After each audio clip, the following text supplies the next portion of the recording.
Dê exemplo de uma função definida em R e que seja contínua em todos os pontos, exceto em -1, 0 e 1. Então, nesse caso aqui a gente pode tentar pegar uma mais óbvia.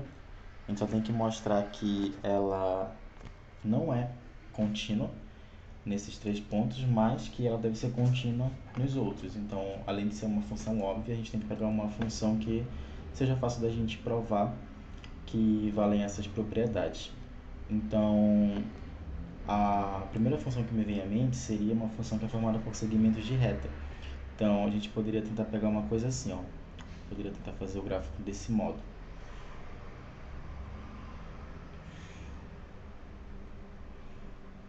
Que a gente pode supor que aqui eu tenho os pontos que eu quero ter a descontinuidade, que seria -1, aqui 0 e aqui 1.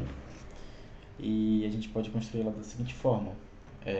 Vou colocar algumas alturas aqui, vamos supor que aqui seja 3, aqui seja 2 e aqui seja 1, por exemplo, né? Então, aqui, ó, eu vou querer que essa função ela tenha altura 3. Então, vamos supor que ela é um segmento de reta que se comporta dessa forma aqui. Então, de menos infinito até chegando nesse ponto, ela vale 3, de menos infinito até chegar no ponto. Só que como a gente quer uma descontinuidade nesse ponto, o que eu vou fazer é que aqui, nessa situação, a gente tenha uma descontinuidade. Então, a gente pode fazer um salto aqui. Então, vamos supor que a função salta desse ponto e vai pro 2. E aqui, como a gente quer uma descontinuidade no zero, também a gente pode fazer uma bolinha fechada aqui, fazer uma bolinha aberta aqui, só colocar um pro outro lado, fazer uma bolinha aberta e prolonga até chegar aqui no 1. E quando chega no 1, a gente pode dar um outro salto, digamos que eu volte para cá, né, para a reta inicial. Então, a ideia das bolinhas fechadas é dizer que a função está definida nesse ponto. Então, por exemplo, qual que seria a imagem de -1? Como a bolinha está fechada na direção do 3, a imagem vai ser 3. Qual que é a imagem de 0? Como a bolinha está fechada no 2, a imagem é 2 e assim por diante. Então, como é que a gente faz para provar a descontinuidade nesses pontos? O que eu vejo, né, que o tamanho do salto em cada um dos pontos aqui é de uma unidade. Tá? Então, a gente sempre está deslocando uma unidade sempre que a gente salta. Então, isso fala para a gente que qualquer epsilon que a gente escolher, que seja menor de que uma unidade, então ele vai acabar ferindo a definição, né? Então, só vou colocar aqui embaixo qual que seria a regra dessa função que a gente acabou de definir. Tá? Ela está definida em 3 pedaços, né? Ela vai ser 3 quando ela for esses 2 pedaços aqui. Ou seja, se o meu x ele estiver nesse intervalo aqui, vindo de menos infinito até -1 fechado, unido com um fechado, não, um aberto, perdão, com um aberto até mais infinito. Então, essa aqui é a minha função definida nesse intervalo. Ela vai ser 2 se ela está nesse pedaço aqui. Ou seja, se o x ele é aberto em -1 e fechado aqui em 0. E, analogamente, ela vai ser 1 se esse x ele está nesse pedaço aqui, que vai de 0 até 1 fechado. 0 aberto e 1 fechado. Essa é a minha função. Então, a gente quer ver que ela é descontínua em -1, 0 e 1, que são os pontos onde a gente tem os saltos. Então, como eu comentei, a distância dos saltos ela é de uma unidade. Então, vamos tomar um epsilon que seja menor do que essa unidade. Posso tomar, por exemplo, epsilon igual a meio, mas poderia ser um quarto, um terço, tanto faz. Né? Então, tome epsilon igual a meio, por exemplo. E suponha, bora verificar a continuidade aqui no ponto P igual a 1, que é onde a gente sabe que tem descontinuidade. Então, o que a definição fala? Que para todo epsilon positivo, existe um delta, também positivo, tal que quando a distância entre x e o nosso ponto for menor que delta, isso implica que a distância entre f de x e a f do nosso ponto é menor do que epsilon. E nesse caso, esse delta não vai existir. Tá? Então, supondo que exista um delta maior que zero que satisfaz a definição, não, para colocar assim, tome delta positivo. Tome um delta positivo qualquer. Então, vamos verificar que ele não vai satisfazer a definição, tá? Qualquer que seja. Então, qual que seria o nosso problema aqui, ó? A gente quer verificar a continuidade em P igual a 1. Onde que dá problema aqui se a gente pegar um delta qualquer, ó, aqui. Aqui nos pontos à esquerda do 1, não vão dar problema pra gente, porque a distância, por exemplo, se eu pegar aqui esse x, aqui a gente tem a f de x. Eles estão na mesma altura, então a distância entre a f de x e f de 1 é menor do que epsilon, porque a distância entre eles vai ser zero, já que eles estão na mesma altura. O problema acontece quando a gente pega um ponto à frente de 1. Aí você vê que a distância entre essas duas imagens aqui, ó, ela já vai ser maior que o nosso epsilon, e é justamente aí que a gente quer chegar.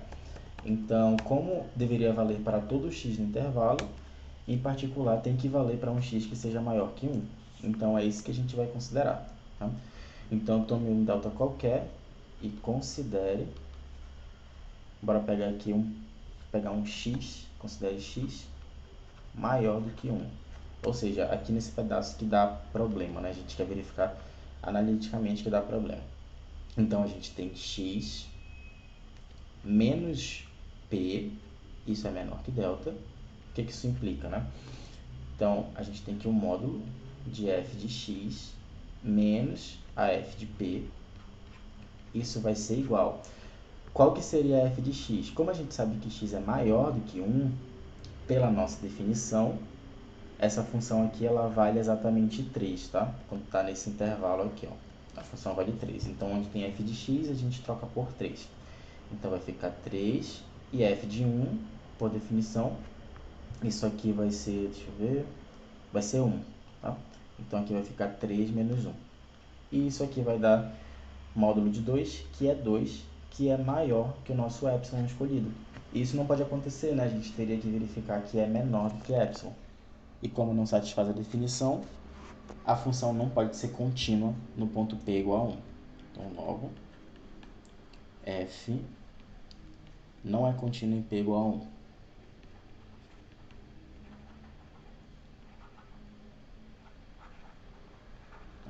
E essa conta é análoga para os outros pontos, tá?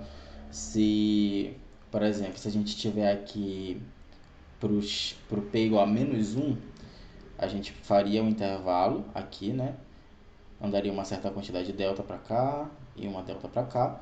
E a gente vê que dá problema à esquerda do menos 1. Ou seja, se a gente pega aqui, ó, qual que é a distância entre a imagem desse ponto x para a imagem do menos 1? Na verdade, é para o lado direito, perdão. Se eu pego um ponto aqui, ó, a imagem dele está bem aqui. Então, qual que é a distância entre eles? A distância entre as duas imagens aqui, ó, vai ser exatamente uma unidade. E se a gente escolher o epsilon igual a meio, a gente vai ter que essa distância vai ser maior ou igual do que epsilon, então também fere a definição, tá? A conta é exatamente a mesma. Então, eu vou fazer aqui o primeiro caso, aí o restante eu deixo para você tentar. Mas a conta é a mesma.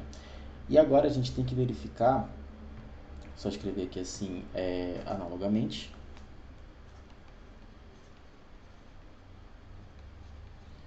F não é contínua em P igual a menos 1 e em P igual a 0. Agora, beleza, a gente provou os pontos de descontinuidade, mas a questão fala assim, ó, deu um exemplo de uma função definida em R que seja contínua em todos os pontos, exceto em menos 1, 0 e 1. Então, a gente provou a descontinuidade, mas a gente não provou a continuidade nos outros pontos, né? Então, a gente tem que provar que ela é contínua no restante.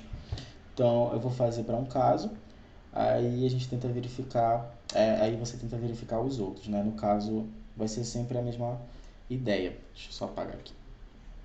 Apaga aqui.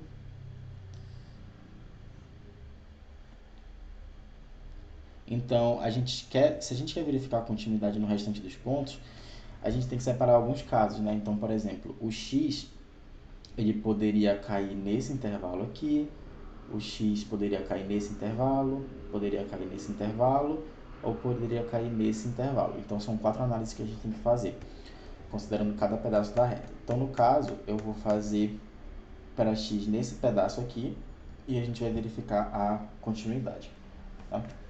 Então, vamos supor que vamos verificar a continuidade nos outros pontos.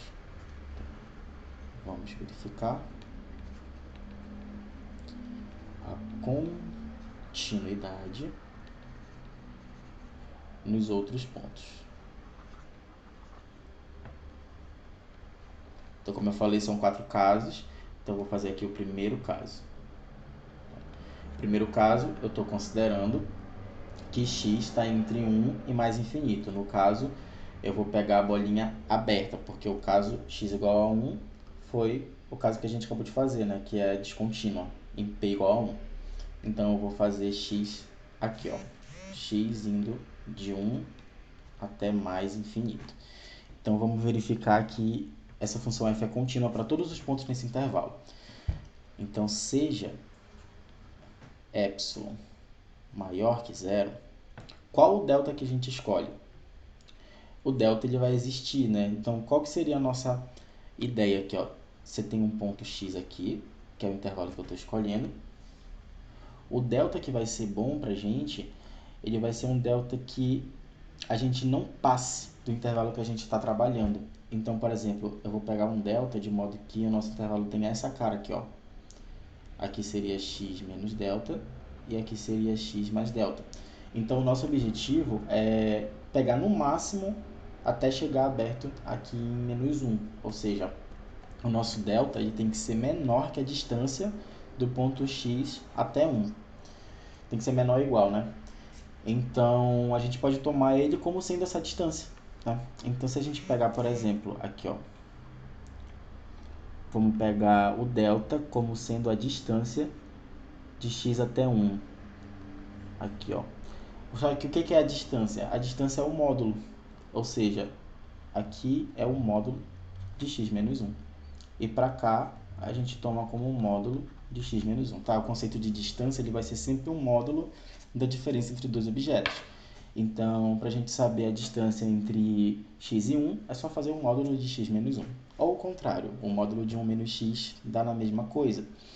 Então, qual que é a ideia aqui, né? Quando a gente fixa o delta como sendo isso, todos os nossos x, eles vão ter imagem nessa reta aqui.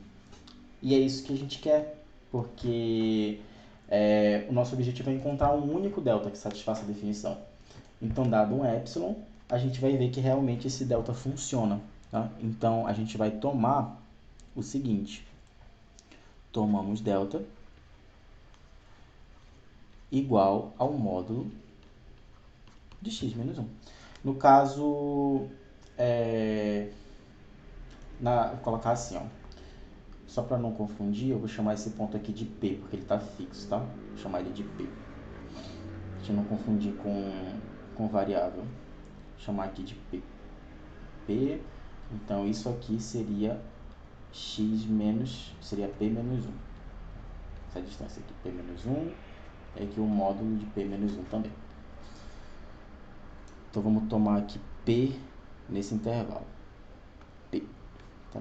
P é um ponto fixo. Então, a gente vai tomar delta igual a módulo de P menos 1. Troquei a notação porque a gente falou que o delta ele não pode depender de x, mas quando x é variável, né? Nesse caso, a gente está fixando um ponto nesse intervalo. Então, ele não está mudando. Então, a gente toma delta igual ao módulo de P menos 1. E o que vai acontecer, né? Daí, a gente tem que a distância de x até o nosso P sendo menor que delta, isso implica que f de x menos f de p, isso é quanto?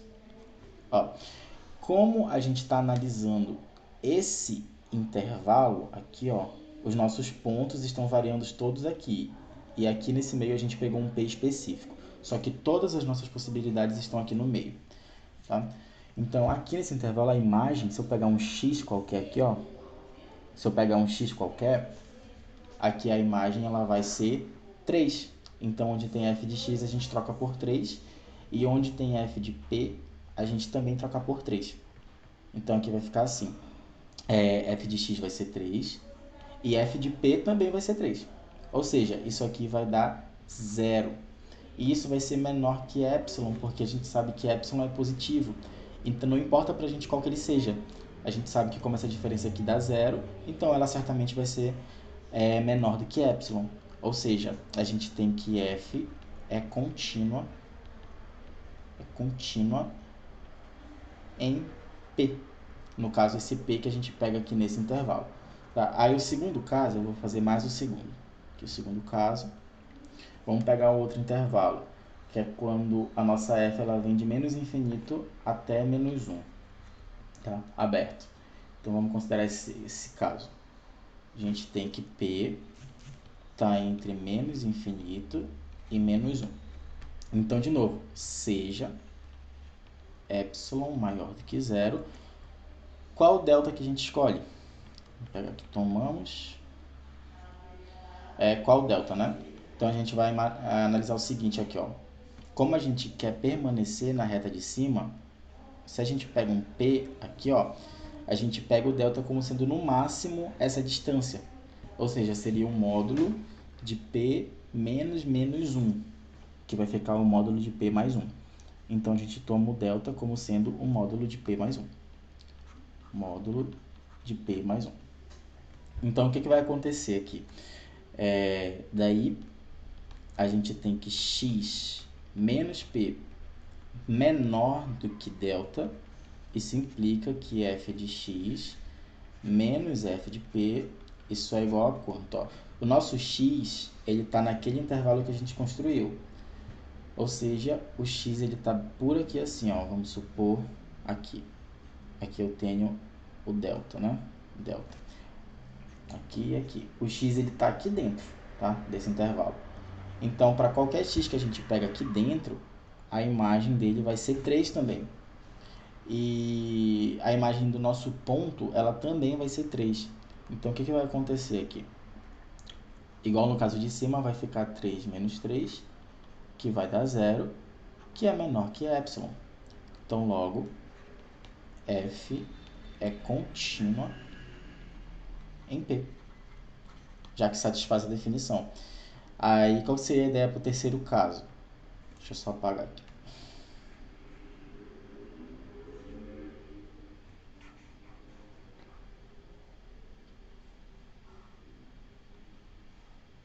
Então, para o terceiro caso, a gente pode supor o seguinte: a gente tem que pegar um dos outros intervalos que a gente ainda não analisou.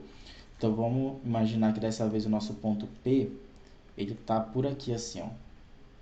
Aí vai ser a mesma ideia, né? A gente não quer fugir dessa reta. Então, o máximo que a gente tenta pegar uma distância aqui, ó, que ela não fuja desse intervalo.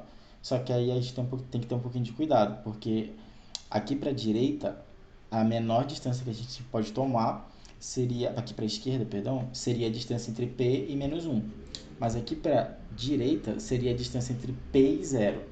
Então, a gente escolhe a menor delas, tá? Eu vou colocar isso como observação aqui. Então, no terceiro caso, vamos considerar que o P está entre menos 1 e 0. Então, F continua P. Eu vou fazer mais esse, terceiro caso. Vamos supor que o nosso P está entre menos 1 e 0. Então, dado epsilon positivo, a gente pode tomar o delta como sendo a menor das distâncias entre P e menos 1, ou seja, módulo de P mais 1, e a distância entre P e 0, que seria o módulo de P menos 0, que é o módulo de P. Então, quando a gente toma o delta dessa forma, a gente não foge desse intervalo aqui, ó. Tá? Não foge desse intervalo, a gente sempre cai aqui dentro. Aqui. E quando a gente cai aqui dentro, a imagem dos pontos aqui vai ser sempre 2. Então, aqui vai acontecer o seguinte, né? A gente precisa colocar o mínimo, porque vamos supor que... Aqui eu coloquei bem no meio P, né? Mas a gente pode supor que ele está bem aqui, assim, ó. Vamos supor que ele está aqui. Se a gente pegar o delta como sendo a distância de P até menos 1, seria esse pedaço aqui e mais uma mesma quantidade para a direita. Então, você vê que a gente já escapa, né, do intervalo que a gente está analisando. Então, por isso que é importante colocar o mínimo. Mas quando a gente coloca o mínimo, acaba que a gente acaba com esse problema. A gente consegue solucionar ele. Então, dentro desse intervalo, a imagem de todos os pontos vai ser 2, tá? Então, aqui vai ficar assim, ó. Um módulo de x menos p menor que o nosso delta, que é esse mínimo aqui.